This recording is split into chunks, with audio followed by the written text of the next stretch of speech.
Good evening, everyone. My name's Lee Morgan. I'm the Director of Development and Customer Services. I'm here tonight to introduce this information session, which is the third in a series of 4 which are being held before Christmas to give people an overview of the draft local environmental plan. But first, I want to acknowledge that we meet here tonight on the traditional lands of the Darug and the Gundungurra peoples and pay respects to their elders past and present.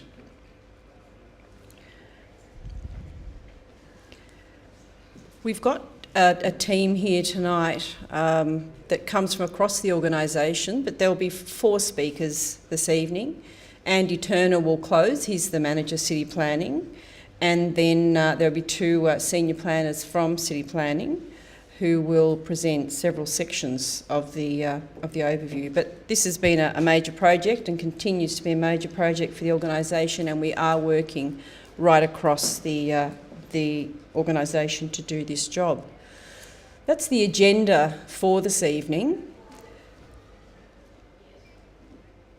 Before moving on to talk about the approach and the overview, I wanted to underscore that the public exhibition part of the plan-making process here is really critical.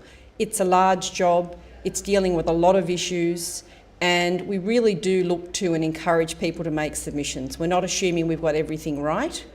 It is really, there are a lot of resources out there to assist you in understanding.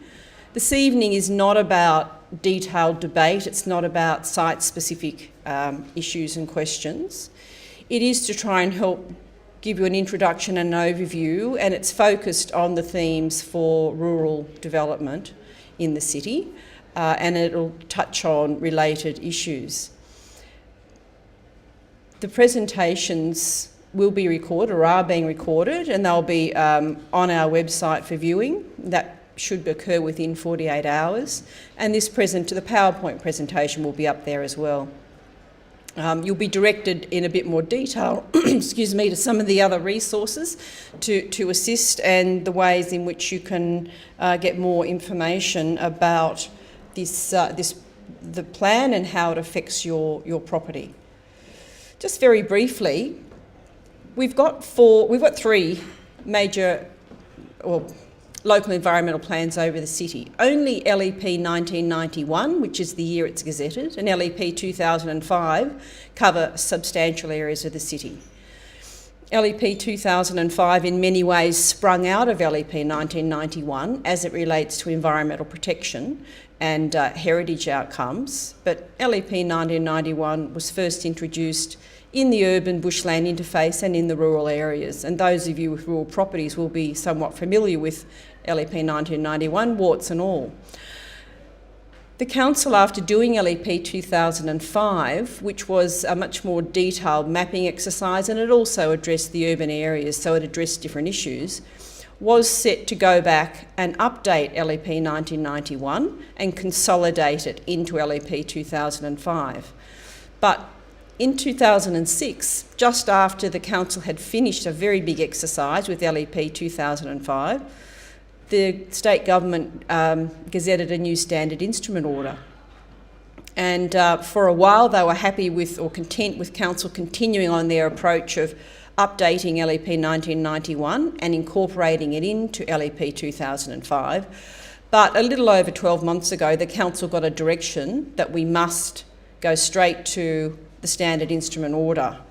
And therefore, quite a bit of the work that was being done, and some of you might be familiar with some of the preparatory work which was being done on the rural lands in LEP 1991, really had to be shortened in a way, and the scope of the LEP of necessity became a conversion of the 2 existing instruments of LEP 1991 and LEP 2005. So it's been quite a different exercise, and this is really about how have we attempted to keep the critical elements of the current planning framework and translate them into the standard instrument. It has not been an exercise of creating and targeting new policy, but staff will talk tonight about some elements that have amended a little bit to incorporate the other things that have changed, but nonetheless, it is very much a targeted LEP which is attempting to convert the existing instruments.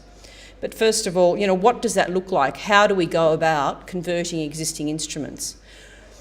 I've already touched on the first principle about applying a consistent planning approach across the LGA, and the fact that LEP 1991 was introduced to try and address what were major concerns in the community and with the state government about our highly sensitive areas around the urban core, often the urban bushland interface.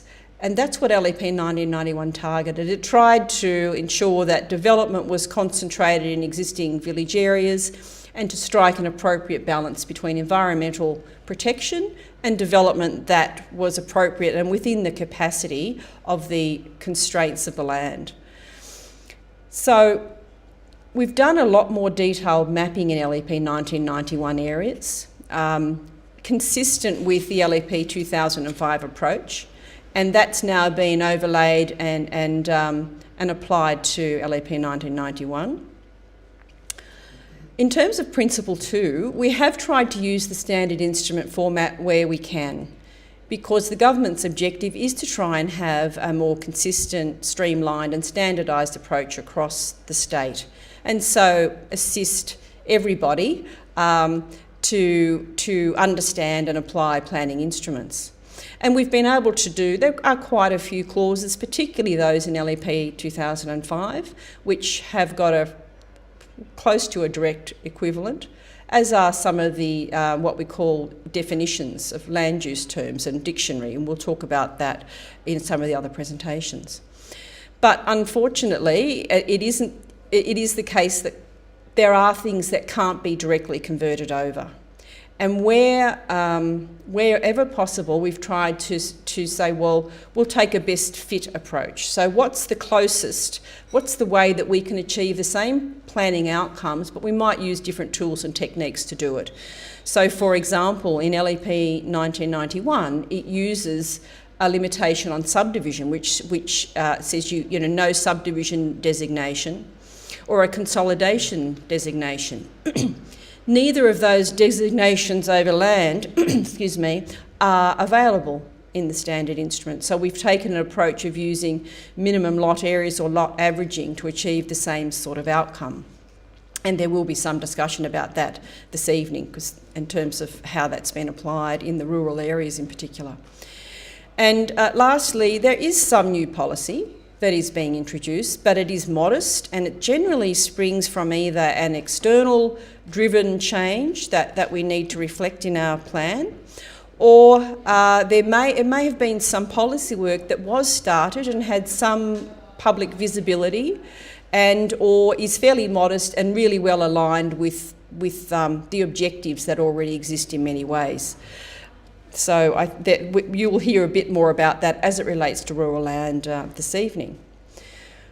Before moving on to address those issues of how we achieve that conversion, I'll just very briefly outline some of the key things that the Council needed to argue for, which were beyond the standard instrument. And the Council has been very firm, and it's not just this council, it's been two previous councils as well, since the standard instrument order was introduced, who have said and extracted agreements from the state government, each of them has extracted their own agreements, that the planning outcomes, the framework that applies in the Blue Mountains because of its significance of an area within a World Heritage listed national park system and an area of great and valued character, that the standard instrument conversion will maintain those critical values and outcomes for our city.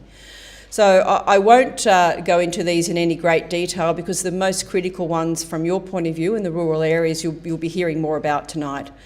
But certainly we do want to ensure that development in our city complies with the plan objectives and with the objectives of the zone, rather than simply a case of must have regard to.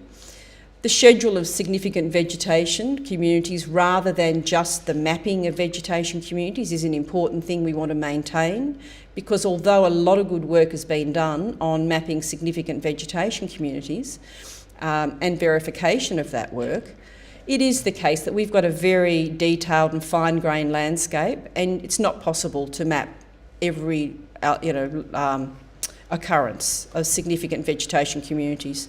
So it is important to have that schedule there, and it also informs the other assessment of special provisions. We have argued for greater flexibility than the standard instrument, so that there can be some up to 10 metres development can intrude into an environmental protection zone, provided that the objectives of the zone are managed. And that's because we've got quite a few fine-grained split zones, and we can't pretend to map at that level of accuracy on the ground. So that's why the government has to amend the standard instrument to allow that flexibility, because it's not in the standard instrument now, but they've indicated that they support that and will do so. Stormwater quality is another major thing in the mountains. Development here must have a neutral or beneficial effect on water quality in the receiving area, and that's something which needs to be maintained, and that has been agreed. And the other things really affect much more the urban areas, the period housing, town and village localities and character zones, and I won't go into those in any more detail. I'm not going to talk about these various parts, but that shows you the structure of the standard instrument, and you'll be taken to those most critical parts this evening, or at least given an overview about how they're applied and the significance of it for the rural areas. We do have quite a lot of specific, in Part 6, additional local provisions, and locality management provisions specific to this city, as are the schedules and the of heritage and the vegetation in particular, as we've heard about. There are some general approaches we have to also adhere to with a standard instrument. So the land use definitions, and that is the definition of different uses which can be permitted or which are prohibited, need to be the same across the state. A land use table is written in a different way in the standard instrument, and you will be shown some of that this evening. We've done an extra resource, which is a matrix, which is like a grid. It lists all the zones across the top, and then it lists all the land uses down the left-hand side, and it shows you where uses are prohibited or permissible with consent or without consent. And it also indicates those which are mandatory provisions. So there are some things we must apply when we're in the standard instrument environment. The maps, we have produced some hard copy because it's convenient in many ways, but the new maps are not meant to be looked at in hard copy. They can actually come down to quite a fine level of resolution. They are meant to be looked at digitally.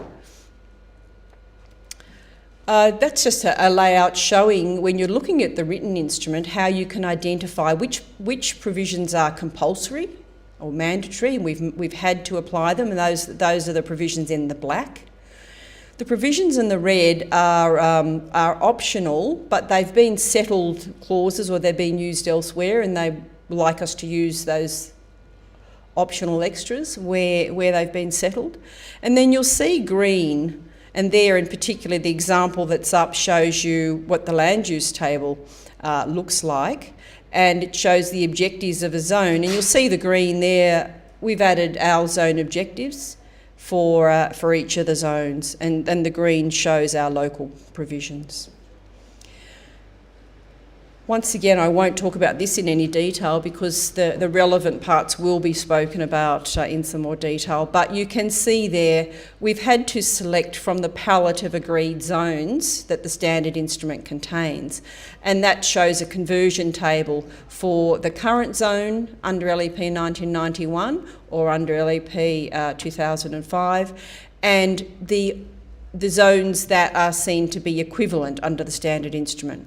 This council has argued for a new zone, and that is at risk, and that's really about protecting our suburban residential character conservation areas. And they're the Lura malls, the area around Glenbrook, they're the conservation, they're high character areas immediately adjoining some of our villages, and there is no equivalent zone. And we've been allowed to exhibit the plan with a draft new zone in it, but that is an at-risk issue that if the community want to see retained, they do need to support it. So I think with no further ado, Martin Beveridge, thank you. Thanks, Lee, and hello everybody. I just want to talk a little bit about the land use zones and the land use terms included in those zones to hopefully give you an idea of how the LEP and the zones address what you can do on rural lands. As Lee said, in selecting zones, we can only use the zones available in the standard instrument LEP.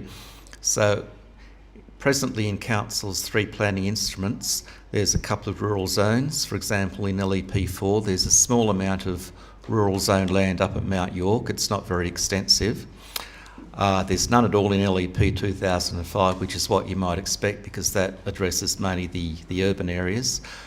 In LEP 1991, there's one rural zone, the Rural Conservation Zone, and that applies quite widely to all the rural land in the Mounts, Sun Valley, Shipley Plateau and the Megalong Valley. That zone has been converted into 2 new zones in the standard instrument. Both those zones exist in the standard instrument. We've converted the Rural Conservation Zone that applies to the Mounts to an RU2 Rural Landscape Zone, and we've converted the Rural Conservation Zone in the Megalong Valley to a zone called RU4 Primary Production Small Lots.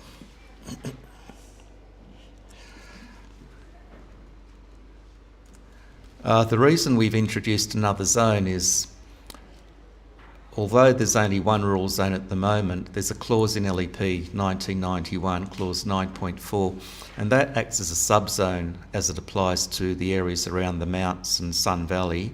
It actually precludes and prohibits a number of land uses. And bearing in mind that what we're trying to do is a translation of our existing planning controls, we're unable through the standard instrument provisions to introduce a subzone. Once you include a zone in the LEP, all the existing land uses that the standard instrument says have to be permissible, must be permissible in our LEP. So to maintain the existing status quo of what's permissible and what's not permissible in the different areas, we've done that by introducing the second rural zone.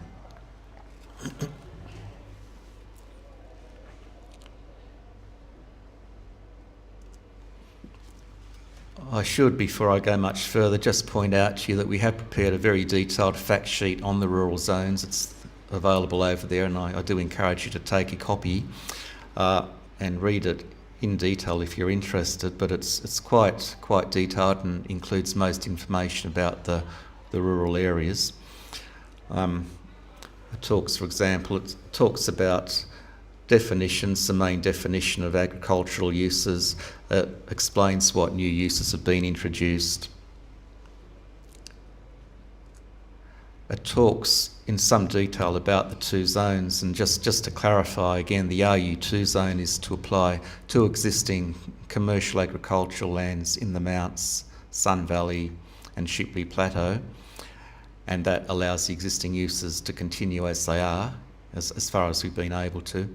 And the RU4 will apply to the Megalong Valley, and that will allow the existing uses there to continue as they are.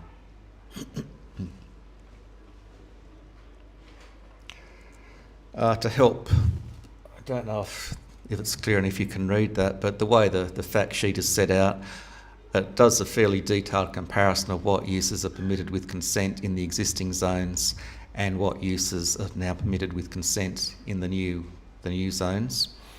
There's quite a good comparison. It does that for both the RU2 zone and the RU4 zone.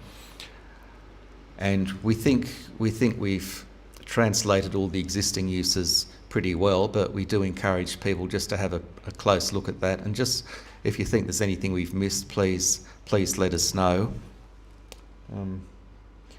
For example, on the column in the right, it talks about, there's a fourth one down, the Arts and Crafts Gallery. You can see in brackets PC. That identifies the uses under LEP 1991 that are prohibited through that clause that I mentioned.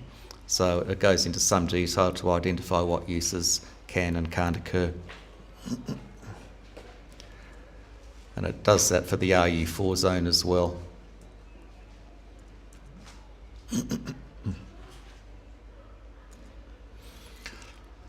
I'll just say a little bit about land use definitions, because the approach that's been introduced through the new LEP is a little bit different to what presently exists. The land uses are all there at the end in the dictionary of the LEP. It's important to note that they're now uniform throughout New South Wales, and it also brings in many of the definitions found in state environmental planning policies as well. Those land uses are then brought into the land use table to decide whether or not they're permissible. This is how the land use table works. As Lee mentioned earlier, the standard instrument mandates the use of a land use table, whereas our LEP 1991, that used a land use matrix. The table operates a little bit differently, but the principle's the same. Firstly, it has zone objectives, and as Lee mentioned, one of the threshold provisions that we've succeeded in including in the LEP is that any development has to comply with the zone objectives, so they're very important. The ones, well, they're all in black, but that's because they're mandated by the standard instrument. Uses shown in the land use table in black, again, are mandatory and put in as required by the standard instrument, and they can be either permitted without consent or permitted with consent. And this land use table adopts a closed zone approach where under clause 4 prohibited, any development that's not specified as being permissible with or without consent is considered to be prohibited. So again, I encourage you just to look at that at your leisure and just see what you think about the uses that we propose to make permissible. In your RU2, you've got permitted without consent extensive agriculture. That's right. And yet in your RU4, you don't have extensive agriculture there. Why is that? It's shown in black, so that means it's a mandatory requirement by the state government. In other words, right. Well, I agree with that, but why isn't it in RU4? Because we're trying to transfer the existing policy across. It's also worth noting that extensive, and I'll come into this in more detail, extensive agriculture, it's just one type of agriculture. Under the definition of agriculture, there's numerous subterms of that, and I'll explain this in a bit more detail, and you can see exactly what is and what isn't permissible in each zone. But to answer your question briefly, the Department of Planning has basically made us put extensive agriculture as permissible without consent in that zone. And we haven't applied it to the RU4 zone because we're trying to transfer the existing planning policy. That would be something that would be open to you making, for anyone in the community to make submissions. Well, I'll certainly be making a submission because the whole purpose of the agriculture sections is to enable agriculturists to get on with it without having to go to council for consent every time they want to change the aspects of their agriculture. Yeah, I understand that. As I say, we are just trying mainly to transfer the existing planning policy, and that's the rationale behind that.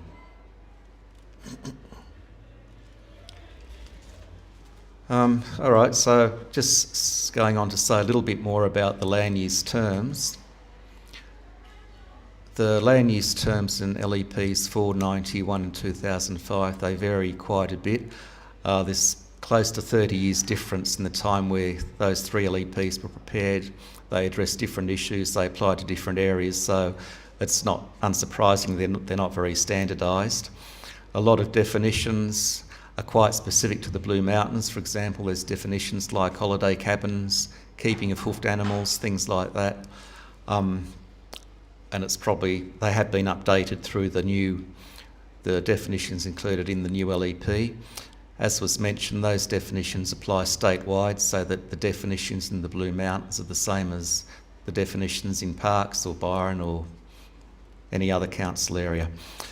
It introduces the concept of group terms, and this comes back to your question, and those group terms have important considerations for the land use table. That's an example of the land use matrix that was mentioned before. The land use matrix is not part of the LEP, but it is part of the exhibited material. The Department of Planning does allow us to exhibit it, and most people find that a bit more simple to use than the land use table. You can see up the top, and there's possibly 10 different types of agricultural development, and you'll see extensive agriculture being one of the subterms there. And where it's got C, if you're able to read that, where it's got C, that means that use is permissible with consent. Where it's got a 0, that's permissible without consent. Where it's got a cross, it's prohibited. So they're the different types of agriculture that are permissible within the RU2 and the RU4 zones. Can I point out that there's a lot more C's than zeros? In fact, would you like to just count them regarding agriculture? Yeah, look, you're quite right. And that's because we're transferring the existing planning policy to the new LEP. In other words, it hasn't improved at all. Well, it wasn't intended to. It was meant to be just a transfer, but we're happy to take submissions on that. If you can think of any ways that you can see improvements being made, please let us know.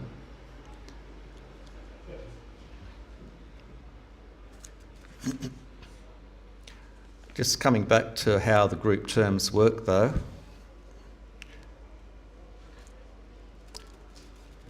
It has what you might call a parent term, which was the agriculture. Then it's got subsets within that parent term and another set of terms below that. What's important to realise that for the land use table, if, for example, you have the parent group term shown as permissible, then it means that any subset within that is also permissible. If it was wanted to make a subset permissible, you would have to nominate that specifically. So, looking at how that applies to agriculture, you would have agriculture as the parent term. You might then have extensive agriculture as what you might call the child term. Then there's 2 or 3 subsets within extensive agriculture. And this was what I was saying before, that extensive agriculture is just one component of the group term agriculture, and there's really only 2 or 3. Extensive agriculture has only got 2 or 3 components to it. It doesn't apply as broadly as what you might think. And so we would probably say that we've kept the uses in extensive agriculture the same, but it's true that it can now be done without consent, and that's because it's mandated that way by the state government.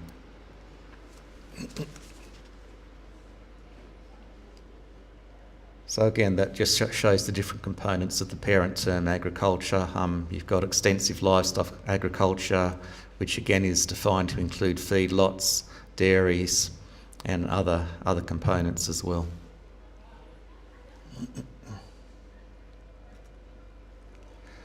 There's other terms, other land use terms that might be relevant to rural zones that don't fall within that group term of agriculture, and they might include things like animal boarding establishments, farm buildings, forestry.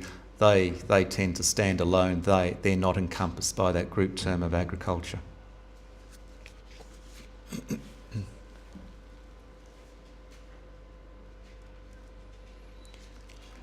So when you're going through the LEP and looking at the different land use terms, there's just a couple of things to be mindful of. We feel that most land use terms in our LEPs do have an equivalent term in the new LEP. However, the standard instrument does include some new definitions which have been included, and there are just a small number of terms in our LEPs that don't have an equivalent in the new LEP. And as well as that, some land uses which are permissible through some state environmental planning policies have also been captured. So just to explain what that means, you might see use there, for example, a display garden on the right-hand side, permitted without consent.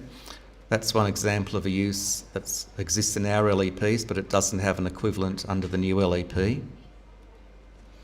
And there's another use, for example, a farm stay accommodation on the left-hand column. That's a new term introduced by the standard instrument LEP.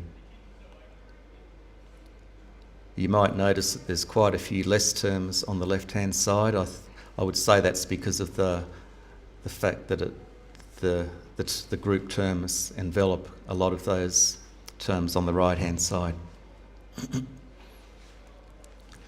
Again, it's some of those uses have got the PC in brackets, and that's indicating where those uses have been prohibited by Clause 9.4 of 1991.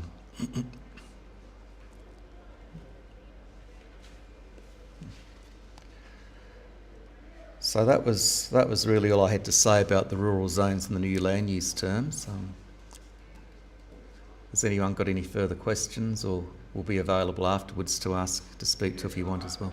Just like to straighten out this intensive agriculture. Mm-hmm. What do you mean, what does the council mean by that? Well, we're bound by the definition that we're given. I can read it out to you if you like. Now, what I'm getting at, is it any relationship to the DSE or equivalent of that particular land? In other words, if they're up to the DSE on that land. Sorry, what? Do you know what a DSE is? No, I was just about to How ask. can you come to a rural thing and not know what a DSE is? It's a Well, dry sheep equivalent. mm-hmm. Yeah. Now, If you were going to be milked, you'd know what it was about. well, they don't. That's Yeah, I the don't. problem. This is the problem we've always had down the Peninsula. We get people from here who wouldn't know country from the bull's rule. But, okay, now, if a person's at the maximum of the DSE, would that be classed as intensive for that particular land? Well, all I can do is read out the definition of intensive agriculture that we work to, and as usual, these definitions have to be interpreted. That's the case with every definition all the time. We can speak more about this afterwards if you want. Well, we're happy to speak to you now if you want to talk about it. I mean, Well, I can read out the definition of intensive agriculture, but I won't be able to tell you how that relates to the DSEs that you mentioned. All I can do is tell you what the standard instrument definition says. have you ever seen a rate notice from what used to be the Pastures Protection Board, and it's keep changing? They work on the basis of DSE, which is a dry sheep equivalent, which is how many sheep, such as wethers, which are not providing milk to a lamb. The reason for that is because a wether is a male sheep. Yeah. And that determines the productive potential of your land. And every bit of rural land in Australia, or at least in New South Wales, is rated with a certain DSE rating. Mm-hmm. So if you want to go and buy a bit of rural land, you go and look at the DSE rating, that gives you a good idea about how productive it's going to be. Mm-hmm. I might be able to assist. They certainly don't use that reference. What they do is talk about livestock being wholly or substantially fed on externally sourced feed, and then they've got a list, and they're saying feedlots, Yeah, well, that's piggeries, poultry not grazing. farms. Feedlot is not. I know. So I don't think it's not. Your grazing would not be, because you're going to be probably supplementary feeding in a drought or in a winter maybe, Yeah. you wouldn't fall in here because you're not wholly or substantially externally sourced feed. So you wouldn't fall within the intensive definition. That's it. Okay. That's it. Intensive. Yeah. You asked about intensive. So you've got intensive livestock and intensive plant. Yeah. Okay, so intensive where you're running grass-fed animals that occasionally you might feed hay to or something like that, it's not going to fall in that definition. It will be But that is extensive. not explained there. Well, by reading these definitions, it is, and I suppose we're attempting to assist. We are happy to talk more about it at the end, but your grass-fed animals with occasional supplementary feeding will not be intensive livestock. Would and that will be not open to prohibited. interpretation of whoever is holding the position at that time? I don't think you would come anywhere near wholly or substantially fed on externally sourced feed. No. But No, if you so want to, I don't think if that's, you I want don't to think that's convert in from doubt. extensive agriculture running on grass to intensive agriculture where you're buying in the feed, Wholly running- or substantially, yeah, sorry, wholly or that's substantially, critical, yeah. that, under your proposal, that requires council consent. And I can tell you that the livestock will be dead by the time council gets around to working out what's going on and gives consent. And if it doesn't give consent, the livestock will be dead anyway. It doesn't, I think it says intensive livestock agriculture is not permissible in RU2, I think. Yeah. It is, so it's differently defined. So we don't have poultry farms, we don't have piggeries.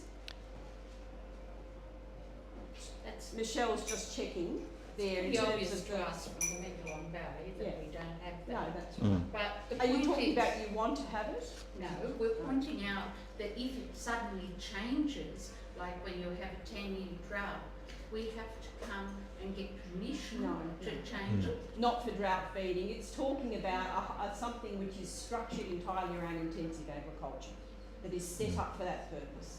It's not talking about supplementary feed in the normal way of managing agriculture through the ups and downs. It's not talking about that without any shadow of a doubt. So you wouldn't be caught by that. Are not covered by any DSD for starters. I'm sorry? Feedlots don't come under No. DSC ratings. So Correct. That's what right. So we're it's, talking about down there no, that's intensive up to the point of to the capacity of your land. yes. It's not Well, that's intensive. intensive as far as I'm concerned. Not by You the can't fit any more in.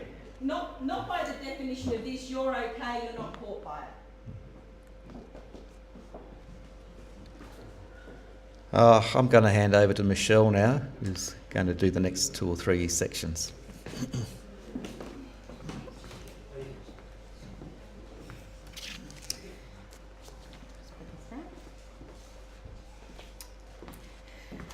Okay, so we're going to have a bit of a look now at how, I suppose, our vegetation and some of our protected areas are looked at in our rural areas, what will be called RU2 and RU4.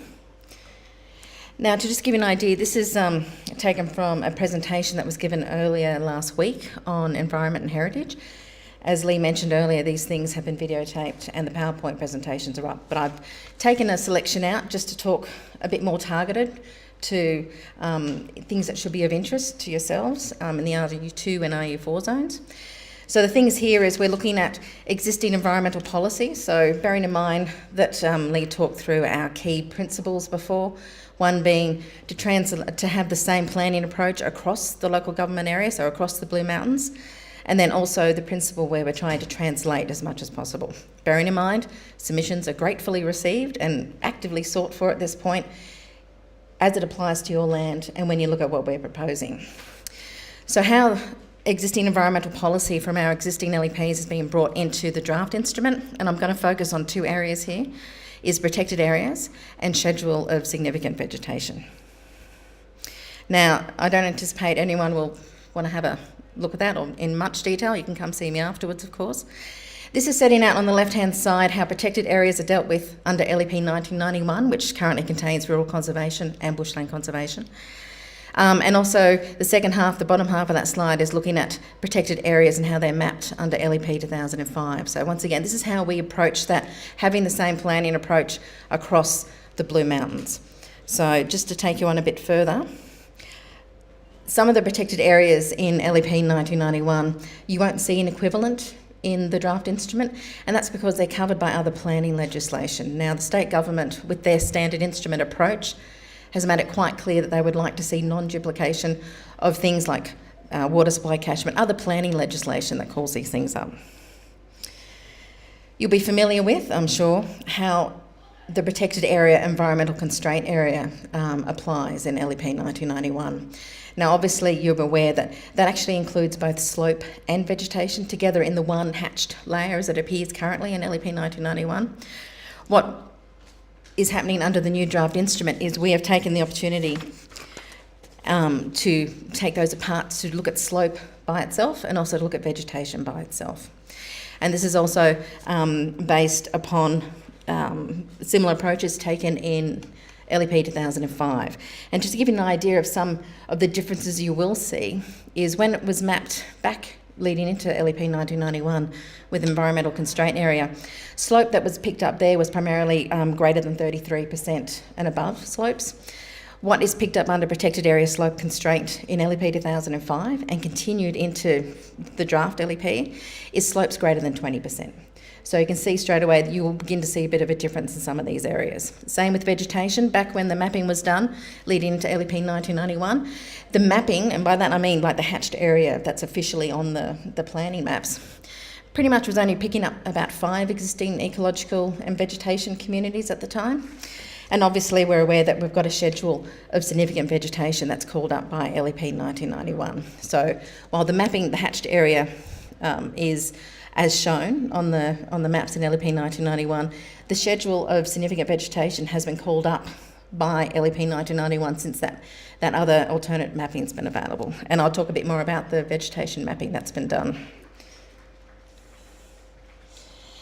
I'll also give you an idea, and once again, I'm looking, this is something that's currently in LEP 2005, but taking that similar approach to having the same approach across the Blue Mountains.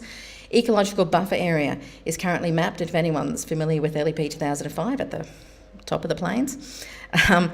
We've currently split that into an ecological buffer area and another protected area called riparian land and watercourses. So to give you an idea, let me see here. So we've split that apart primarily because the standard instrument encouraged us. We've got separate clauses that now address those, so we have separate maps. To give an idea, ecological buffer area, as it's mapped currently under LEP 2005, picks up 2 items. It's a watercourse buffer that's been done through the application of a quite detailed watercourse buffer model. And then it also picks up 50 metres from a significant vegetation community. So you can see that's been now pulled apart. Ecological buffer is just picking up that buffer from significant vegetation communities, 50 metres. And the riparian land is obviously picking up that watercourse. Now, I don't anticipate everyone taking all this on board. Come see us afterwards, we can take you through. It may not all apply on your land, but it is certainly the same approach as being applied across the LGA. The other thing as well, as you would be currently aware, especially our friends down in the Megalon, of canopy conservation as a protected area. We feel that we've included that under the protected area vegetation constraint, so you won't see a standalone protected area on canopy conservation in the draft LEP. Now, once again, this slide's from that earlier presentation we gave last week, and I'll just go through it. And a lot of people in the room will be very well aware of how this occurred. As I said, back in LEP 1991, there were maps produced that accompanied that instrument. They were based upon unpublished data from National Parks and Smith & Smith from 1988, and that led into that vegetation mapping that was available and used to create protected areas and also some of the zones. You'll be aware of the presence of environmental protection under some areas of LEP 1991. In LEP 2005, they flew aerial and infrared photos for the entire LGA back in 1999, so including LEP 91. What they then did was they did an interpretation of that led up to the identification of ecological and vegetation communities based upon that. Particularly the infrared photo lets you really, if you're an expert in the area, which we used, able to identify between different types of vegetation. That was, at that time, the mapping that was produced has been used across into LEP 1991. It wasn't included into the official gazetted planning instrument maps, but nonetheless, as you're aware, it's been available since around that time. Then for LEP 2005, they actually carried out field validation and they carried out quadrat data, and they were actually able to check where boundaries were on properties. From that, they were able to come up with both vegetation maps and zoning maps in LEP 2005. People would be aware of a zone under LEP 2005 called Environmental Protection Private, and a lot of that, one of the criteria used for that was the presence of scheduled vegetation that had been verified through this process. And obviously we have the schedule of significant vegetation that sits at the back of our planning instruments, and obviously that applies across both LEP 1991 and LEP 2005. So now we get to the approach we took in coming up with this new planning instrument.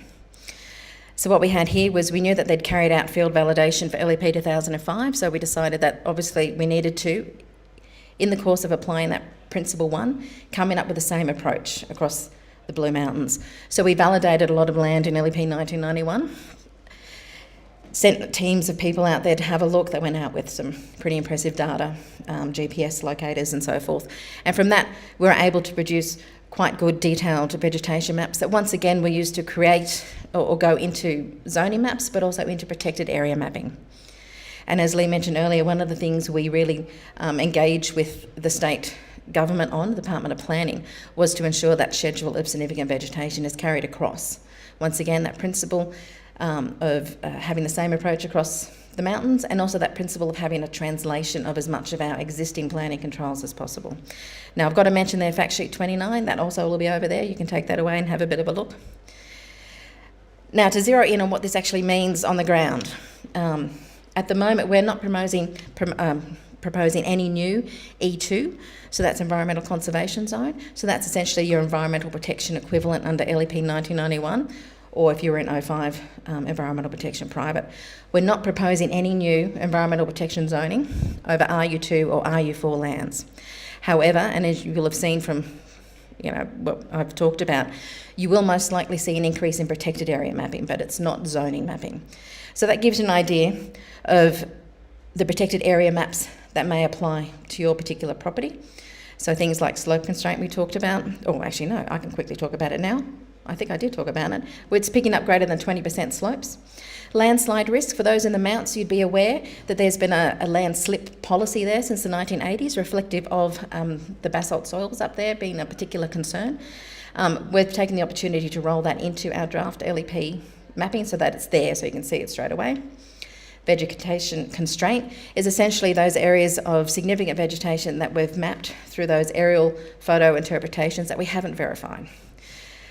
Ecological buffer is, as I mentioned earlier, that's a 50-metre buffer to significant vegetation communities. Watercourses have come from the mapping of watercourses.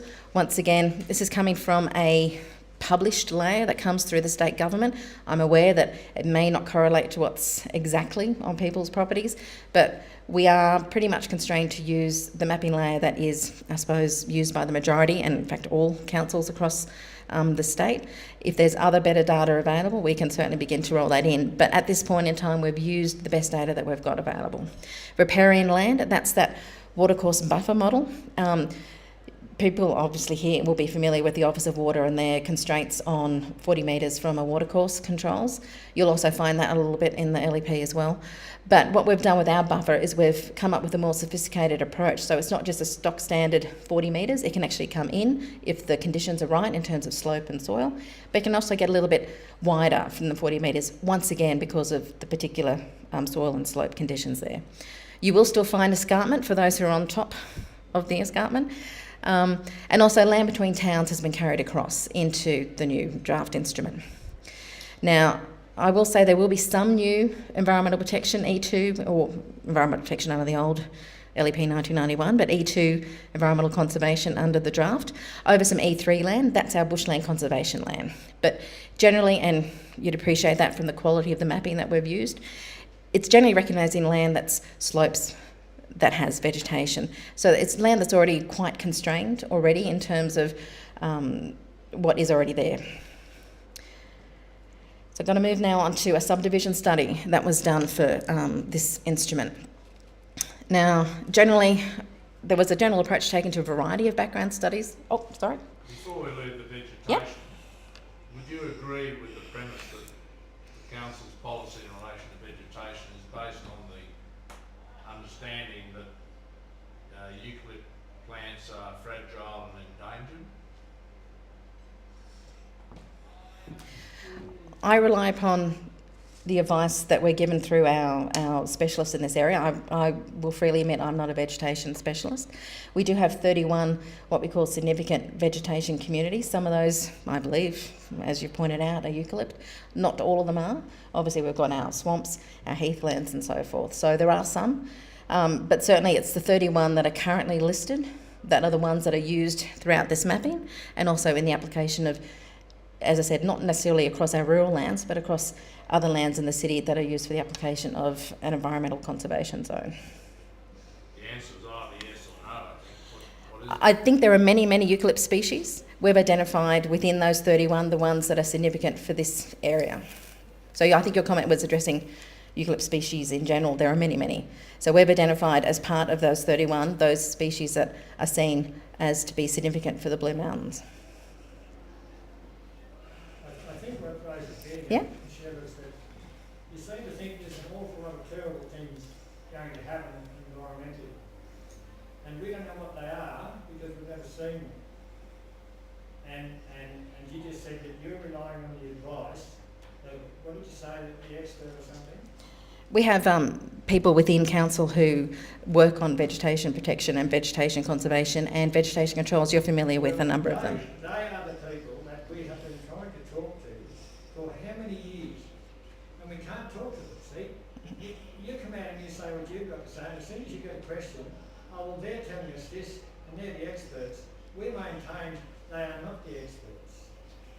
And, But it would be nice if they were here. Yeah, it'd be lovely if we could just talk to the people. But Well, we can't get to them because you just keep telling us they're the experts. In other words, you know, they know all about it. And I think what you're going on is that, like talk about eucalypts. Well, they're native, so they must be good. And you mentioned something else that's introduced, or that's introduced, so that must be bad. You know, and you've got all this vegetation constraint, and then you talk about vegetation management. I have never ever seen any vegetation management, and I'd love to see what it entails. Yeah. I use the phrase vegetation management as an overarching term to talk about how we've applied environmental protection zones and that. Yeah, I'll take that on board. But certainly come have a chat afterwards. But you know we've talked about this previously, so we can talk about it again. I fully acknowledge that. Eucalypts are in fact invasive. And if you look at the aerial photographs taken 20 years ago, 30 years ago, you'll see plenty of evidence of areas which at that time were pasture and which are now have been invaded by eucalypts and are unproductive and completely useless from a rural and agricultural perspective. And Okay. uses as well. Yeah. Well, look, all I can say is in terms of how we've taken the approach here, you'd be familiar with how it's done under the current LEP 1991. That principle that we talked about earlier, which is we are keeping as much as possible a translation of those controls. In terms of the listing of significant vegetation communities, that's something you can certainly raise in a submission. Those things are looked at, they are reviewed, and certainly if it comes in a submission, we can look at it as part of this process. So I know some of the other issues you're talking about pick up areas outside of the control of the planning instrument. But in terms of what we're doing here, I'm just explaining to you the approach that we've taken. This is the approach that you can raise questions with and make submissions on as part of this actual process. The last time you were able to comment upon LEP 1991 was back in 1989. So it's been a long time, for communities. Yep. Because I was Yeah. part of that particular review, and we put things to the council, and they're still coming up in this one. What we do is we take submissions on board, we review them, we assess them. They get put up to our councillors to make a decision. What you ought to do is determine whether Yeah. there's any factual basis behind the submission I think and any factual basis behind your policies. That's the problem. Yeah, I think this has been a fraught issue, and historically I've had some knowledge and visibility of that. I think there have been some moves in this to try I think it's been set up to try and give some more simplification and exemptions using the Native Vegetation Act. That's something we've looked at previously. there is still another layer of more detail to be done under this in terms of the development control plan, but I think the potential is there to streamline some of the things that you're concerned about. I think without looking at the maps, and I don't have in my head well enough, certainly Michelle and the rest of the team are much more across that, exactly what's the extent of the areas, but the scheduled vegetation is applied only to the vegetation communities which are not well represented in the Blue Mountains context, or in some instances beyond. But I think it is something that will probably bear some closer examination around a table with maps, and I think that's occurred before and could occur again as part of this process. I think we have tried to take into account some of the issues and the need for you to continue with your agriculture there by not introducing an E2 zone. I think that's been very purposeful. But we still need to look at how did the package of all the bits fit together, and I think it will be worth sitting down and having a look at that around a table. I think that's been done before, but as Michelle says, but if I can, as Michelle was saying, this is an opportunity, more of it's going on the table. There have been some changes, and you know, you might say, well, it might be better to put an environmental protection zone along the creeks and make extensive agriculture without consent. We've had copious meetings with the council employees, Right. Michelle amongst them, over a table. And any suggestions that we've put, I haven't seen one that has come up in this particular project. Not one. As I say, I think that the exemptions from the need to get development consent is starting to give more exemptions for to pick up native vegetation act. So I do think that is there. I do think it bears examination. But as staff, our requirement was to do a translation, and what we're saying is we do want to try, and once it's got visibility through the exhibition, and then submissions, we can report to council potential changes. So we're encouraging that constructive dialogue. It's not, there is a benefits here, and we encourage you to work with us to look at this in more detail. In relation to your translation, the primary text was not gospel. No, that's right. We're not saying it's gospel, but we've got a scope and a brief, and that's what staff have tried to do. But we are saying, let's look at it. Things come through, and it is quite complicated. I think we've tried to streamline it a little bit. Can we do it better? Maybe. You couldn't do it any worse. Okay. Now, can I just say one thing here, is that I notice you've got a laptop there, okay? And I presume you've got all the information on it. So could you draw up WCL 003A? No, we don't have that on this. This is just a laptop used for the presentations, so we don't have access to all those maps. This isn't... hardly prepared for a presentation when we want to find out these water courses. Now, where did you get all those water courses that look like a furry caterpillar on a map or something like that? They're everywhere in Megalon. Yes. I reckon you've taken at least 5 or 6% of the properties in Megalon and converted them into water courses and riparian land. As I said earlier, we did take that from a published... Yeah, we've taken it from a published layer from a state agency. So you can understand that when we're doing these things, we have to show where we're getting the information from, and we did get that from, I'm pretty sure, Department of Natural Resources. It's used across the state, and that is where we're currently at. You said when we had a meeting, you were taking off the blue lines on the some Topographical map. Mm-hmm. Yes. A topographical map, yeah. And it seems to be that seems to be the problem, because some of those lines come under definition of water courses, banks and beds. Certainly, this is the opportunity for you guys to make that in writing in terms of submissions. What we've done is we've taken information that we've got available to us and we've put it in front of you.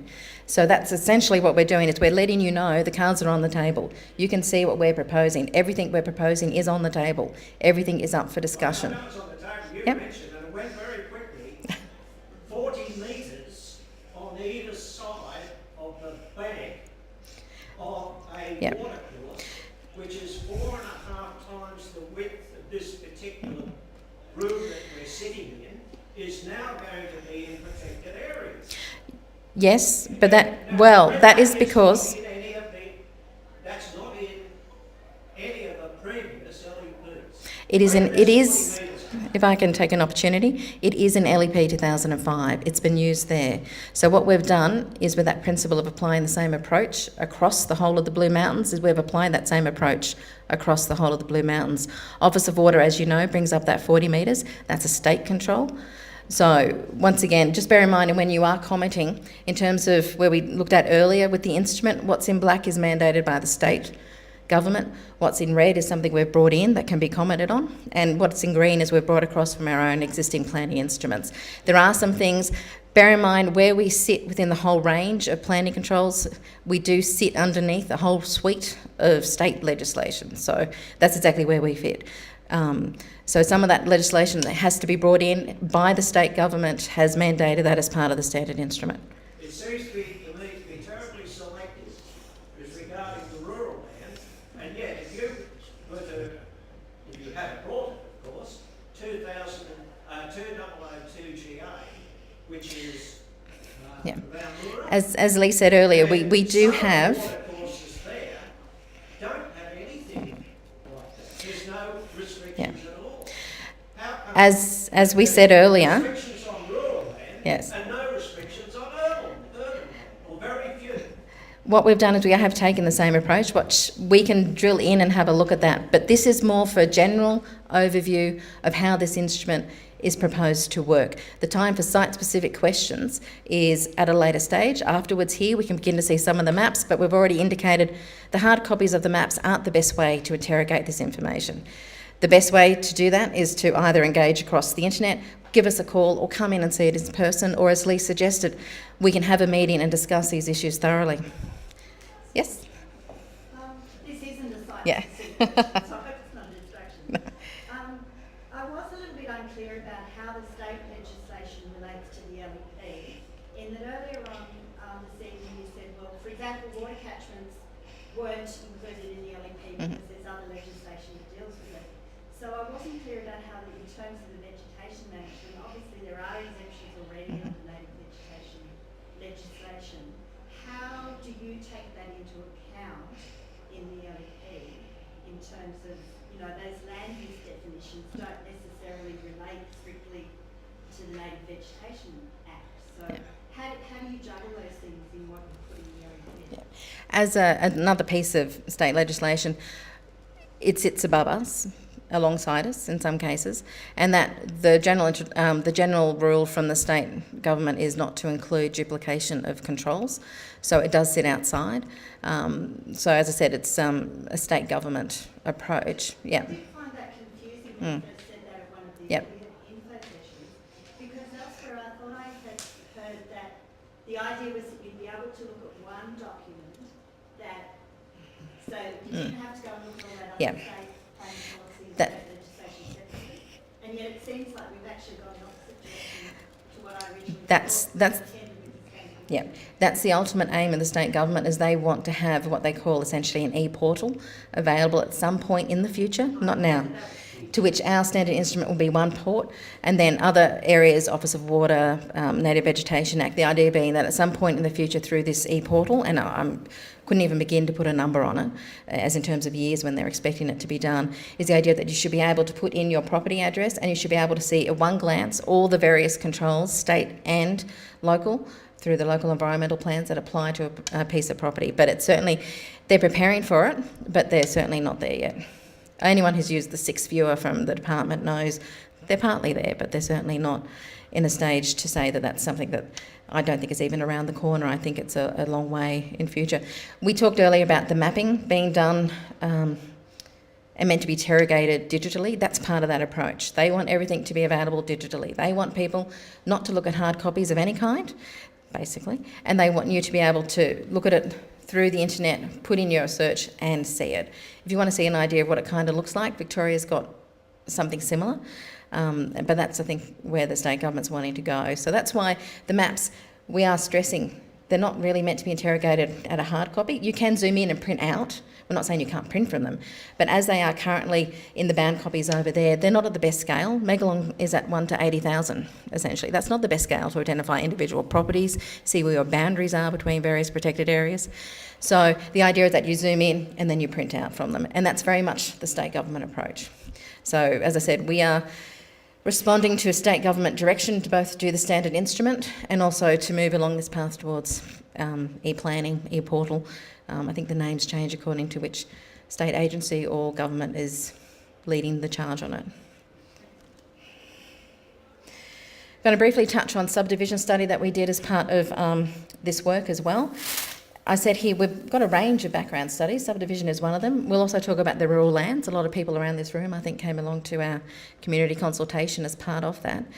We also have background studies on employment lands, residential development strategy, strategic tourism and recreation. So there's a whole range, because obviously these are background studies for the entire LGA. But I'm going to focus in upon the ones that are most relevant to our rural lands. The general approach I will take to background studies is that not all recommendations were adopted in full, and that the response was determined according, and essentially these 3 levels. If it was a recommendation that supported our existing policy and planning, well, we included it within the draft instrument, or as Lee mentioned, we are actually reviewing the DCP, Better Living DCP currently. The idea is that work will continue on that. It will also go out to public exhibition, so you can see a bit more around the actual controls.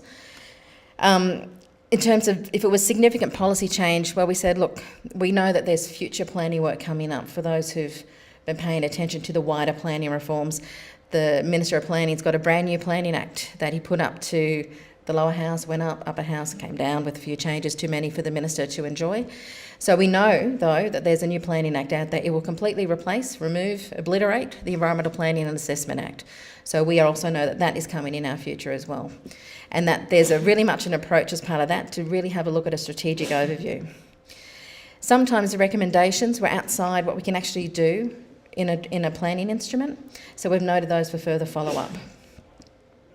And attachment 9 in the planning proposal goes into all the recommendations and gives a response to them. This is just a snapshot of part of attachment 9. This is a snapshot showing our rural lands planning study, bushland conservation zone, and this goes for many pages. So you can see on the left-hand side you've got the recommendation, and then on the right-hand side you've got the response of council. There's the strategic tourism and recreation planning one. So that's just to give you a flavour of, that's the information you can drill down to. In terms of the subdivision study, that was initially done back in 2002 as part of the approach to LEP 2005. So they developed various scenarios around living general, living conservation, living bushland conservation zones.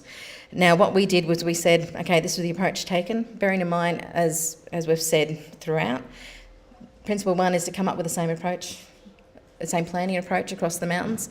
So we said, let's update that to include our LEP 1991 zones. So we looked at residential bushland conservation and rural conservation in terms of subdivision. That also informs another background study I mentioned just earlier, which is the residential development strategy. And it's also quite an interesting one to look at in terms of land supply, population projections, a whole range of things. And that's attachment 12, or this subdivision study is attachment 12 to the planning proposal. I'm not going to drill down on this. This is a subdivision overview, give you an idea of that. In part of this approach, we had to, of course, get an understanding of the subdivision potential under our current controls. And I have got that highlighted there, development excluded land. For those who've gone down the subdivision path, you know that's a major control within the Blue Mountains. And obviously, in terms of that translation and keeping across, we're keeping that control. So in terms of the general approach for the subdivision review, we've translated existing policy, which in LEP 1991 and LEP 2005 are written controls, into the draft instrument where they're all mapped controls, things like minimum lot size and lot averaging. And that's to arrive generally at equivalent lot yields. As I said, translation. We didn't want to have an increase or a decrease in lot yields essentially across the LGA. We wanted to be able to say that as part of this translation approach, we are ending up with pretty much the same. So, for example, density controls as they exist under LEP 1991 and 2005, but primarily under 91, they're things like 8 per hectare, 4 per hectare, 2 per hectare. They're carried across into a map called lot averaging. And the no subdivision controls, which exist over a lot of our rural lands, are being controlled through minimum lot size. So it's a different planning approach, but the idea is that on the ground it should have the same result. Once again, this is part of us seeking feedback from you as part of those controls. Does it give you the same result that you have now? In terms of no subdivision, is the minimum lot size going to permit subdivision? We've tried to set it at levels that won't, but obviously as part of what we're doing, we're relying upon feedback. And as I said, we are carrying forward that concept of development excluded land. It's now called environmentally constrained land because the name's just changed, but it's clause 6.1. If it's a particular interest to you in terms of subdivision, that's where you can go and have a look for that. Fact sheet 22 talks about subdivision. Once again, we've developed around 31 fact sheets on a whole range of issues, and quite a few of them deal with rural issues, and we've hopefully highlighted them at appropriate places here. I'm going to touch briefly on our rural land studies. Once again, I probably won't drill on this. This is just reminding you that recommendations have come out of those studies and that we have responded by either including them in the current plan, or it'll be considered as part of the DCP review, or we'll pick it up and deal with it as part of the approach for the new planning system we know is really just around the corner. And if it's outside land use controls, and quite a bit of things can fall outside what we can control under a planning instrument, then we've noted that for further follow-up. So 2 studies were done.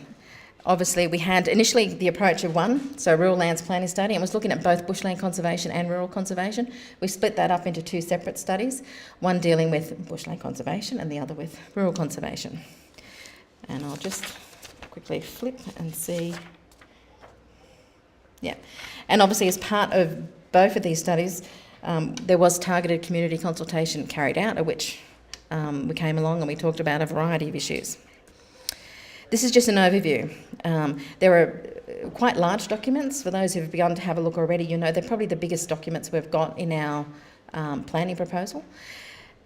Part of the reason for that is the consultant did a very detailed series of supporting reports going into it. So he's got something on land use survey, land holding analysis, physical profile, social profile, economic profile for both of those zones. The map on the left shows rural conservation zone, just identifying the areas. And the one that's just popped up now is doing the same for our bushland conservation zones. This is just a snapshot out of our rural conservation one. This is as part of a supporting background study that the consultant pulled together for his report on land uses. So you can see there we've identified extensive agriculture, intensive plants and so forth, tourist accommodation. But just as a general overview of recommendations, just to bear in mind, obviously, for those who were there, we did this a little while ago. And as Lee explained, we were approaching a melding of LEP 1991 and LEP 2005. Some of the recommendations that arise in this report are based upon us having a bit more control over what the end instrument looks like than we currently have.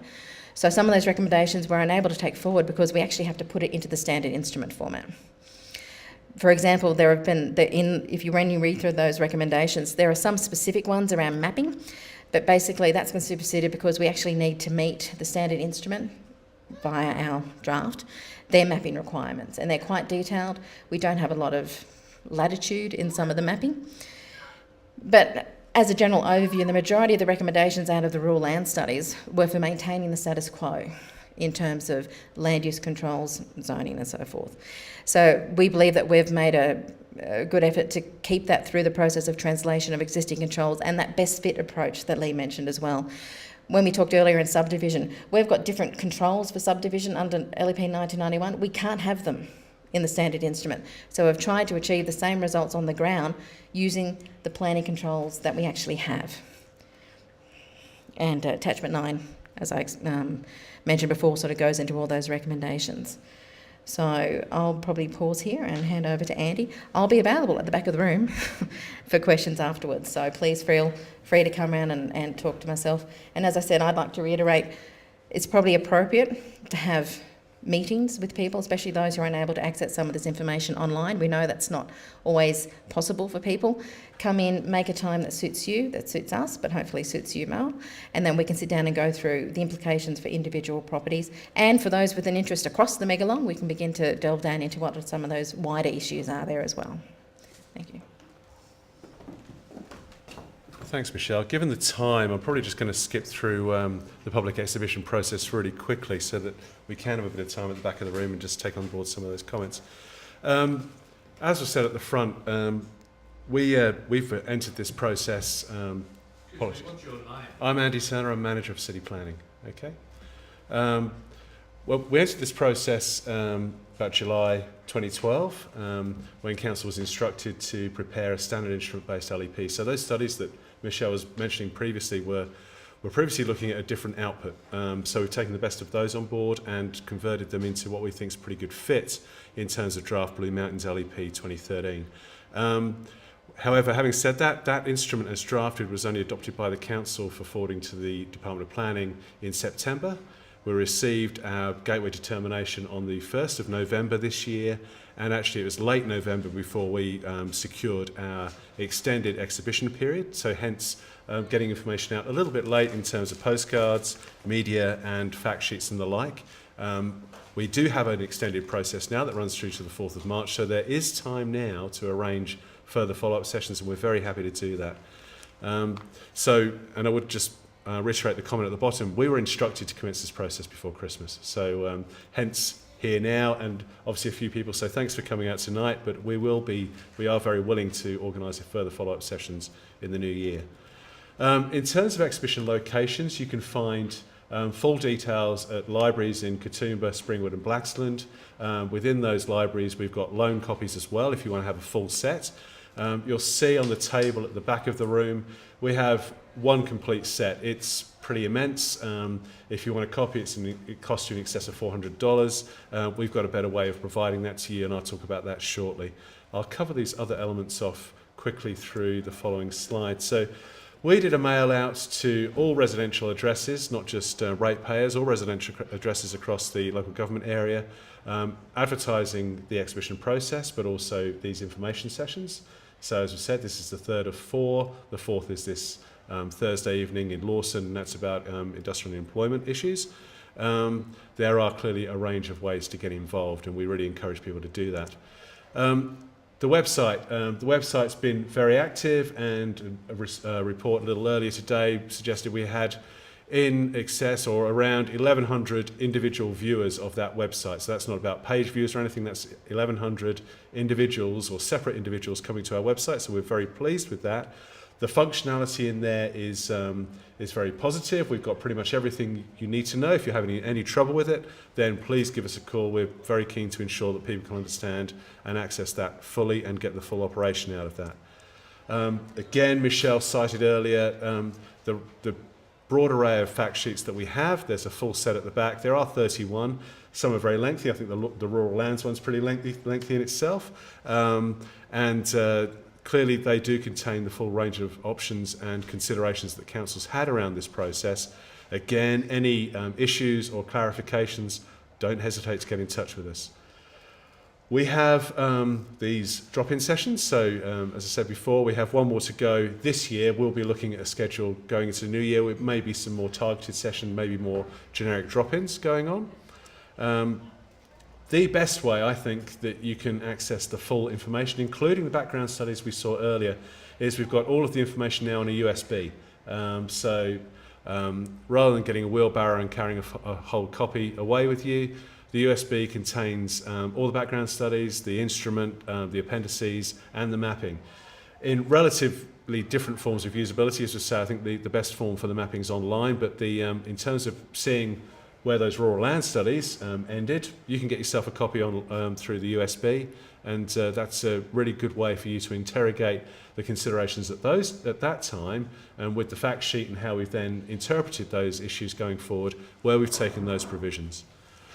How to talk to a planner, nicely usually, but in terms of our process, we've got 2 dedicated phone lines which will get you to a planner throughout the exhibition process. The 4723 5999 or the 4780 5999. We have a number of duty planners that will be answering questions on that.